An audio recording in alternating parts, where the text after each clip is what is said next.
በኮሚኒቲ ስቴዲየም ብሬንፎርድ ንቦቹ ከማንቸስተር ዩናይትድ ጋር ያረጉት የሚገኘው ጨዋታ 0-0 ላይ ናቸው። ምንም የውጤት ለውጥ የለም።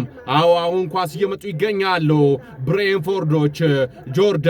ጆርዳን አሪፍ ኳስ ላከ ለኢገር ብቻውን ይገኛል። ኢገር ቲያጎ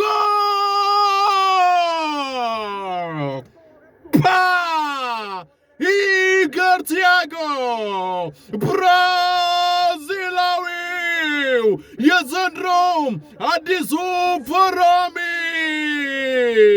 የብሩጅ ውጤት ኢገር ቲያጎ ከጆርዳን ኤንደርሰን የተላከለትን ኳስ መረቡን በጠበጠው። ባይንደር ያለው ድል ቆሞ ማየት ነበረ። ነገር ግን ከኋላው እየተከተለው የነበረው ማጉዌር ግን ምን እያረገ ነው? አዎ ማንቸስተር ዩናይትዶች አሁንም ተቸግረዋል።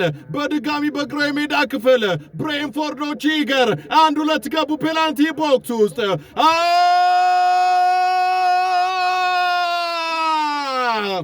የጉድ ያለ ውድ የተወደዳችሁ አድማጮቻችን፣ ዛሬ ብሬንፎርዶች፣ ዛሬ ንቦቹ፣ ዛሬ ኢገር ቲያጎ አልተቻለም። በፕሪሚየር ሊጉ 5ኛውን ግብ አስቆጠረ ኢገር ቲያጎ። ብሬንፎርዶች ማንቸስተር ዩናይትድን 2-0 መምራት ጀመሩ። ብሩኖ ፈርናንዴዝ አረዘመበት ለዶኩ ግን እንደምንም ብሎ ደረሰ። ኳሷን ከዛ ወደ ፔናልቲ ቦክስ ላከ። ኬለር ሊነካው ነበር፣ አልተነካም። በድጋሚ ተገጨ። ኬለር አዳነው፣ መልሶ አዳነው። ከእንደገና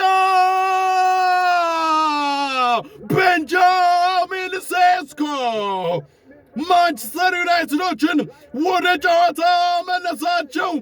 እሱም ለአዲሱ ቡድን ማንቸስተር ዩናይትድ የመጀመሪያውን ግብ አስቆጠረ። ኬለር ሶስተኛው ላይ ኳሷ መለጠው። የመጀመሪያውን አዳነ። በድጋሚ የራሱን የቤንጃሚን ሴስኮን አዳነ።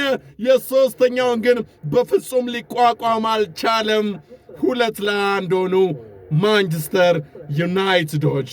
90 ደቂቃ ሊጠናቀቅ እንግዲህ 10 ደቂቃ ብቻ ነው የሚቀረው። ኦልሬዲ ማንቸስተር ዩናይትዶች ይህንን ጨዋታ የሚሸነፉ ከሆነ ደግሞ ሩበን አሞሪም ከባድ ጫና ውስጥ የሚገቡ ነው የሚሆነው።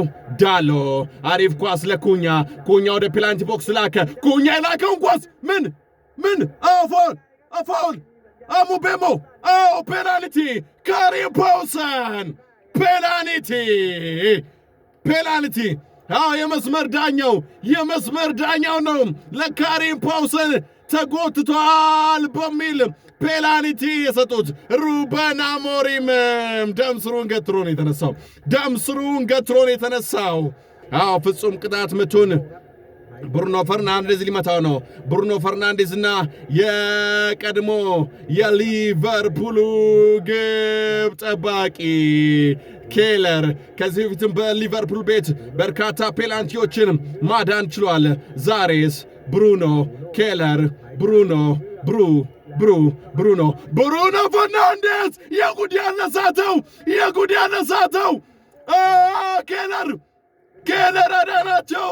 መጀመሪያ ጎል መሆን የሚችል ኳስ ኮሊንስ ጎትቶ ጥሎ ብሬንፎርዶችን አዳናቸው። ከዛ በኋላ ፔናልቲ ያገኙ።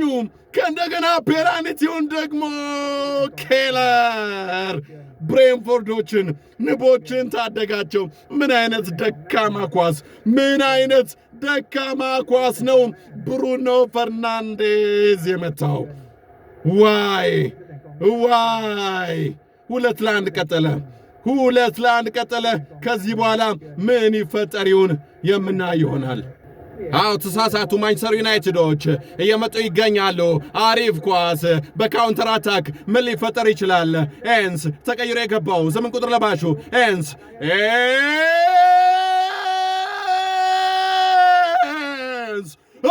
የጉድ ያለ ኧረ የጉድ ያለ ውዴት ወደዳችሁ አድማጮቻችን ተቀይሮ የገባው ማቲያስ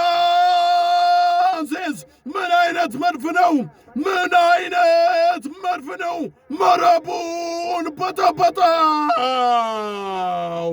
አዎ ተጠናቀቀ፣ አበቃ፣ ደቀቀ። የባከነ 8 ደቂቃ ተሰጥቶ ነበረ። 90 ላይ ተቀይሮ የገባው ማቲያስ 95ኛው ደቂቃ ላይ ምን አይነት አይደለም ግብ ጠባቂውን መረቡን ራሱ አልፎ አለመሄዱ።